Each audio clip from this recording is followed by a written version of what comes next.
because I think this is the biggest issue that most people have, and this is why the stories are so redemptive of like, forgive yourself, forgive someone that's hurt you, because that is keeping you from your calling.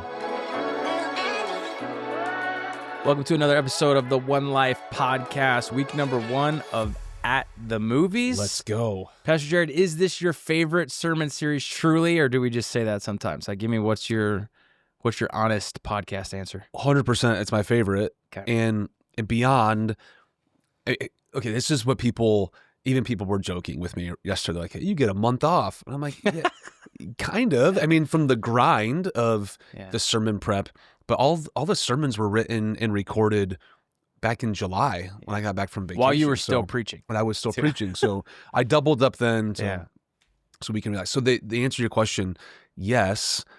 Beyond, I think it's a fun break. People love it. I mean, the results just speak for themselves. I mean, I think we can share this in the podcast, like record attendance, not even close. Well, do you know how many more people this year compared to last year? I don't have a percentage increase yet.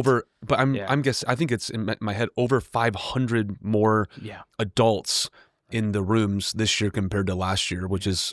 Should be like 30 to 40% is what which is crazy. Yeah. Right. And we'll celebrate this weekend, but might as well on the podcast. 70 people made a decision to follow Jesus just yesterday. It's awesome. So that is crazy. So yes, I mean, for all those reasons, it's my favorite. It's my favorite series, and it's fun, and people are like, how can you not just enjoy it? Which is what the church I've always wanted to pastor is people and kids love coming to church. Yeah. So I was telling the team this morning, like the energy, even on Thursday night, like when Wesley gets up, he's leading worship, he says, "Welcome to At the Movies." The roar in the crowd was like an SEC football game. It was like every week, I mean, every service almost. Yeah. And it was, and let's talk about Thursday night for just a moment. Yeah. So I'm going to brag on our people. As I said, please do not come to the 10 o'clock service unless you have guests.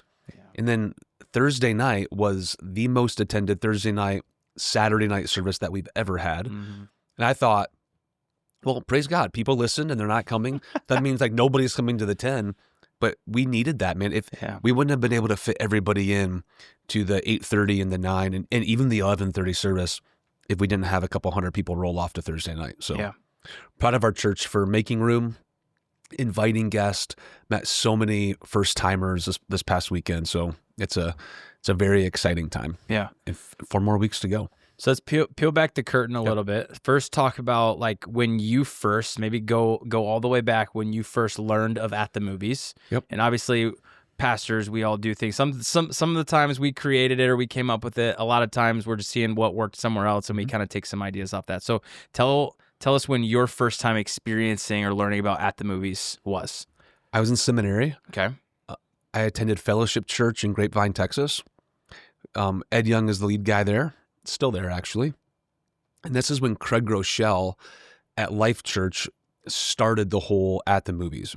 And very similar to kind of like how we operate now, Ed Young got the idea from Craig Groeschel and adapted it, formatted. They probably, because they're good friends, collaborated.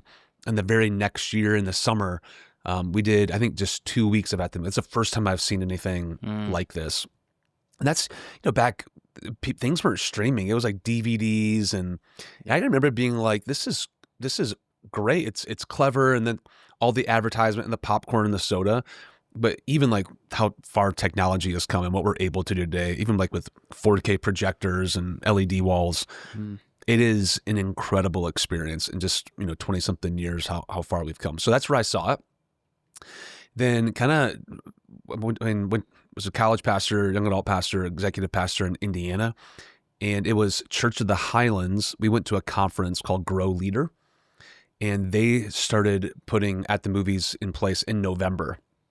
And they did a preview after the conference. Hey, have you never seen At the Movies and you want to see it? So it's been like probably 15 years since I last experienced it at Fellowship Church. Wow. I'm sitting there at Church of the Highlands after a Grow Leader night. And I'm watching it, and our lead pastor at Heartland, he's like, we're going to do something like this. And the really cool thing about Church of the Highlands is all the promotionals, even the scripts that they've created is available for free. If you're a pastor, use it, adapt it. So some of our early ones were used and adapt from Church of the Highlands. Like I put my own work into it, but a lot of it is just, I mean, it's, again, what I always tell the staff, this is so good. Like if it worked there, it's probably going to work for us. We just, so then for us, it's just creating it. Yeah. So here's what's interesting. This is totally nerding and, geeking out about church stuff. We started doing that in Indiana. Same thing, like attendance off the charts because people love it. There's something very attractional about this. And we used a videographer contractor to do it. So when I moved here, our first at the movies, the first couple, we actually used the same videographer in Indiana. I'd fly back, record it in his studio. But now Pastor Dave Spear on our team, I mean, this is the first year it's all us. Everything is in-house, doing a phenomenal job putting it all together. And so we've learned, the whole way. And yesterday, when one of our elders walks up to me after the 10 o'clock service and goes, this is the best one you've ever done. And I'm taking a moment and I'm really proud of that because I'm like, man, we did all of that in-house. Yeah. And we used some other churches that have actually done Maverick and kind of like figured out what works. And then, Dave and, his creativity is like, I think we need this scene and this scene and puts it all together. And I would agree. I think that ours is better than anything else I saw out there. So that's great. That's how it all kind of comes together. But here, so answer your question. Yes, I use and see what's worked. But then pastors call me and like, hey, can we use your script? Can you send us the videos that you've done? You say no. And yeah, absolutely not. No, and we share it. It's I think when it comes to this, it's all just a big Which I think that's the beauty of the body of Christ. Like we're in this and we know that this is effective in reaching people. Yeah. I don't think it'd be effective if we did this 52 weeks out of the year, but I think for 5 weeks, people, it's the easiest way to invite somebody to come to church. Yeah. It's an interesting experiment, though. It is. Yeah. If we did it 52 weeks out of the year, I don't know. Can you imagine? I mean, our team could not. No, the amount of popcorn alone. I mean, that's even. It's funny. Like even, and maybe this should be different because it's just so many more people. But usually by like week 4, even like the people, our church people aren't eating as much popcorn as they eat week number 1, and our attendance stays up, but the consumption of popcorn goes down. You had a good point Thursday night though, that like who wants to eat popcorn at 8:30 in the morning? The Thursday 6:30 p.m. time is like the ideal. Yeah, so I bragged through it in the room. I bragged and I'm like, y'all, you're my favorite service, and plus you're the smartest service apparently because popcorn and I think you said this a couple times, like movies at night. Yeah, there's something special about that. Yeah. So my prayer is that some of the people that have rolled off our primetime hours, which is 8:30 and 10, they in our 11 o'clock service yesterday, 11:30 was just as full as the others. And Thursday night, that they'd be like, wow, this is pretty great. I can sleep in and come to church for the 11:30, or Thursday night, Jesus can still meet you on Thursday night in a service. Yeah. My prayer is that some of them will make a permanent move to these other services that just free up more space. So great. Yeah, it's fun. Talk a little bit about specifically Top Gun Maverick. You mentioned at the very beginning, this is 3 years in the making. So talk us through like when you first decided, I'm going to do that, and why. I guess the question is why didn't you do it earlier? Why'd you wait to do it now? Like give us the timeline of what the last 3 years. That's a great question. So in the theater. So Amanda and I don't do this. We're kind of homebodies. I don't like to be out. We'll go to movies with the kids, but that was a movie that we kind of said we're going to opening night. Oh, okay. And like midnight premiere. No, so I remember this as Fat Cats, the new one on North Mesa. Yeah, and they're not promoting or sponsoring this, but they had a Top Gun premiere. Okay, it was 8 o'clock on a Thursday. So you go, you get a wristband, you get a couple of drinks and food and hors d'oeuvres, and they, you would take pictures in front of like the Top Gun. And so I told the man, I'm like, we've never done this like ever in our marriage. Let's go. So some friends went with us. Okay.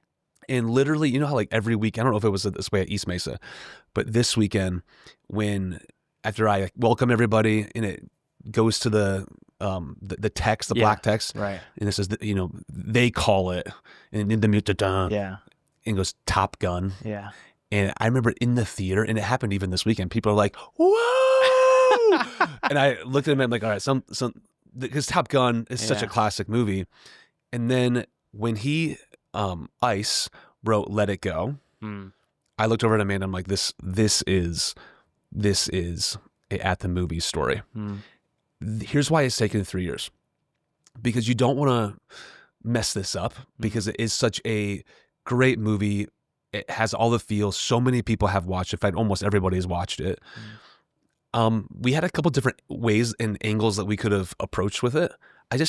And even Dave can attest to this, I just wasn't excited necessarily about anyone until watched another one, and like the story all kind of came together. And like, I think this is the right way to do it. So we could have done it before. I just didn't necessarily feel comfortable, or like, I didn't love it. How about that? I thought after this year, I'm like, okay, I think we have this ready to go. Yeah. And we had some people in our church, like, shout out to and she'll probably know who I'm talking about. Obviously, she'll know who I'm talking about. But she wrote a script, and there was some of that actually made it into it. And yesterday, I got a text message from her. She's like, "Hey, A++. That was biblical, but held true to the movie." And I knew that would be like some of people's response, because people just deeply love Top Gun. Yeah, Top Gun Maverick. So awesome.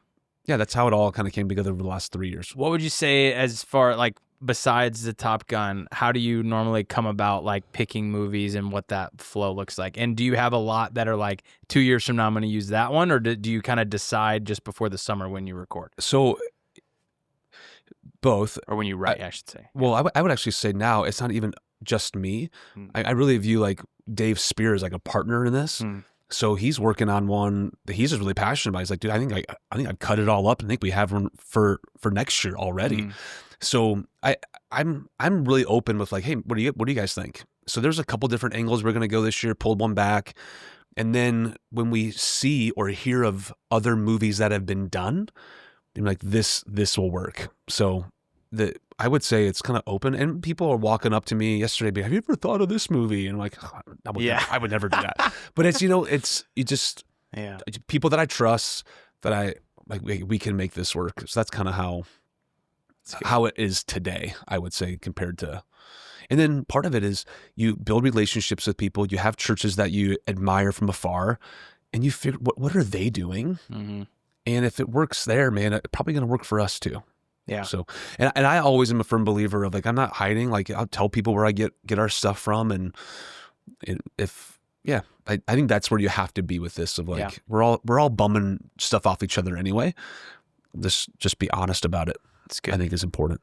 So let's talk a little bit more. You mentioned the let it go piece, right? Yeah. Which I did feel like is kind of the money moment inside of that. So speaking to maybe a listener today that's like struggling with forgiveness or something in the past that they're still hung up on, like what's your encouragement to them as they're listening? The line, I actually forgot that we wrote that until I'm watching it back on Thursday night, but it is a profound line, and I hope people didn't miss it.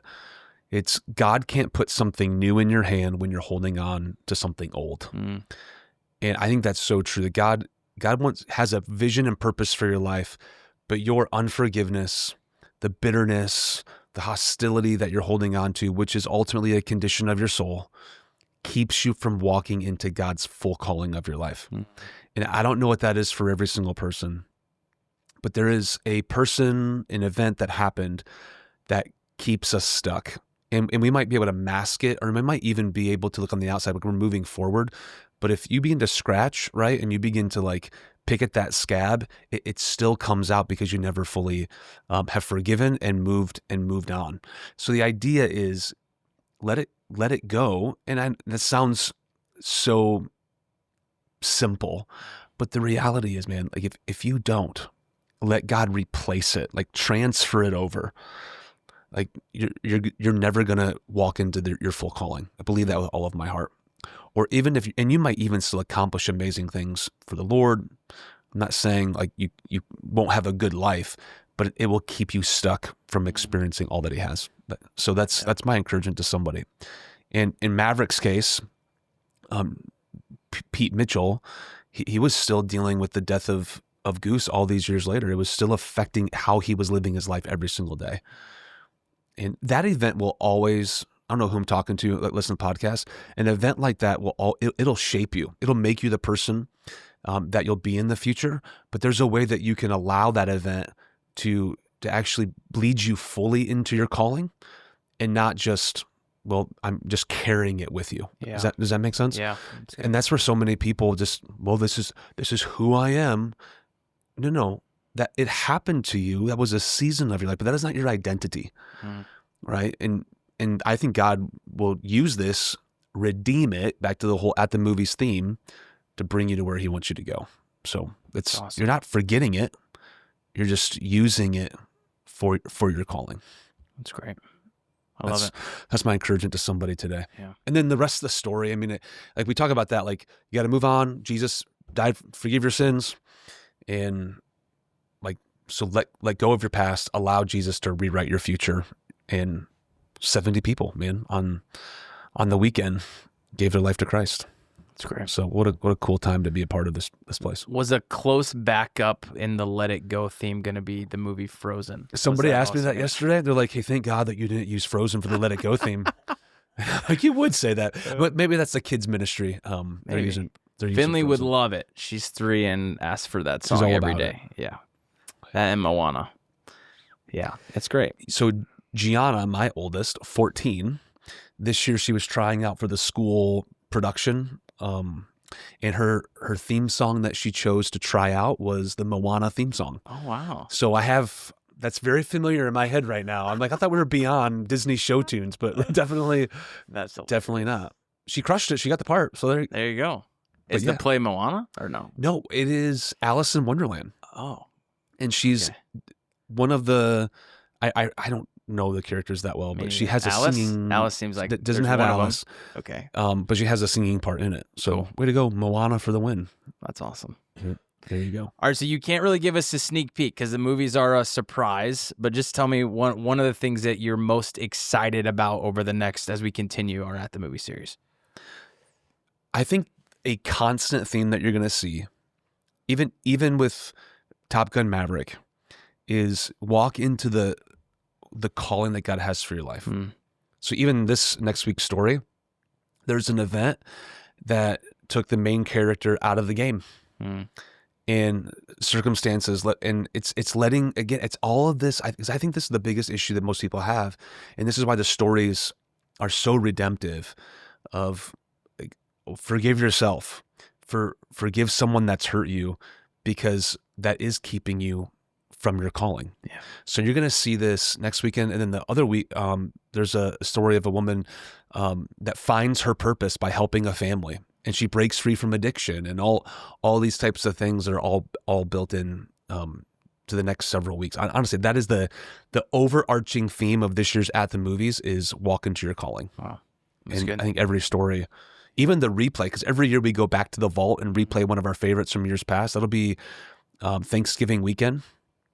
Very similar of walking into the call that God has for your life. Yeah, love that. So I would say this way, anyone that's listening, every single weekend, you have confidence. This is a great weekend to invite a friend. Yeah. It will touch and speak to hearts every week.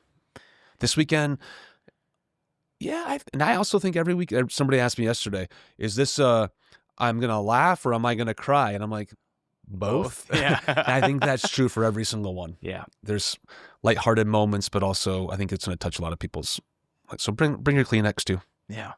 And there we go. We need to invent something like on the bottom of popcorn boxes that has like a Kleenex. It's a great idea. Napkin combo or something. I bet you Fat Cats, again, not sponsored by them, but they may even buy that.